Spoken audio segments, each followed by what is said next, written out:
I haven't seen something like this in Central Park.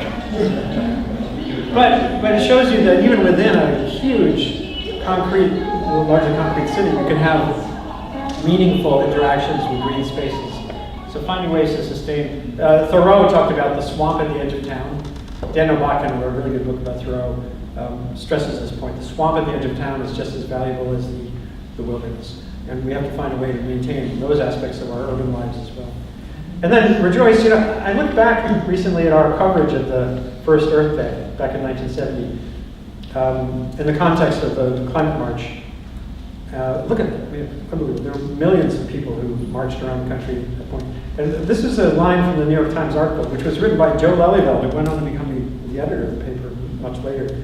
Huge, lighthearted throngs ambled down autoless streets yesterday as the city heeded Earth Day's call for a regeneration of a polluted environment by celebrating an exuberant rite of spring. I mean, it wasn't like, hey, Exxon, blah, blah, blah. I mean, again, as I said, that stuff's important, but this is important too. Finding a way to engage positively, be creative and positive. And there was some of that. This was the climate march.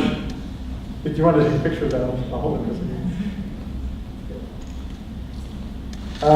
This was the climate march, and I was in Boulder actually on the day of the big climate march. And what I wrote at the time, though, I reflected on the climate march and on Bill McKibben's career. And Bill McKibben wrote his least well-known book was about marathon-level skiing, like cross-country skiing at a marathon pace. His father died, and he spent a year. He called it the year of living strenuously. I mean, Bill McKibben is in this for the long haul, and I hope that the people, as I wrote, the people who were in that march recognize this is not a one-march problem. This is not like a march and then the UN will do something magical and then we can all go on to the next problem. One of the things I hope you'll take away today is that one aspect of global warming and related issues we have to get comfortable with is that it's an issue more than a problem that you solve. It's like poverty or education. You think of the things that are enduring challenges we work on with patience and engagement hopefully, on an ongoing basis. Our relationship with the climate system is changing, and it will be changing for generations to come. And our relationship with energy is going to have to evolve rapidly. But it's not like an old style pollution problem where you smack a filter onto a smokestack and then go on to the thing. It's something you have to get, as I've said in one post a couple of years ago, can we have urgency and patience at the same time? And I think you can. When you distill those two terms into one, it's engagement. So stay engaged, find your facet of that prismatic thing. And then the last word in my little mantra is repeat, which is the hardest one for me of all. It's discipline. I found this little video clip. I love the Library of Congress online.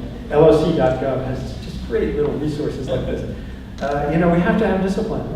The best thing about Stuart Brand's book a couple of years ago was the title, Whole Earth Discipline. You don't have to read the book. We need that. Whatever that is, we need that.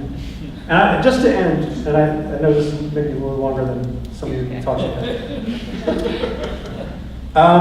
There's a metaphor here, which is those of us who are parents. You have this constant conflict between wanting to control and create a safe zone around your kids as they grow up. Or you can look at your kids and say, what are the qualities I can put into this kid or in you or nurture in this kid that give him or her the best prospect of going into a turbulent, unpredictable life with adaptability, collaborative potential, the ability to self-educate, to learn how to learn, and then you can let go. And so part of what we have to do is figure out how to let go of our concerns about ourselves. But it takes work. We can't. That's a hard thing to do. It's hard to sort of focus on traits instead of goals. But I think it's worth doing. There are other words, grief, there's losses. I had to write an obituary for a species a few years back, the Baiji in the Yangtze, this dolphin that evolved there 20 million years ago, and just incompatible with 400 million people. There's no particular thing that rendered it extinct. But there's another word, which is hope. We're surrounded by examples of restoration. The Hudson River sturgeon used to be called Albany beef. We just slaughtered them and abandoned. You can see the catches went up, and then crashed, and then now it's all endangered species. But you go to the Hudson now, And this is a baby sturgeon that was netted on the Clearwater in educational netting. Look at that. And that's the big one. That's me helping get it back on the water from a separate tagging process. So, and the Hudson is slowly coming back.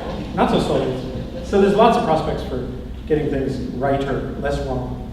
So thank you very much. And that's the way to get a hold of it.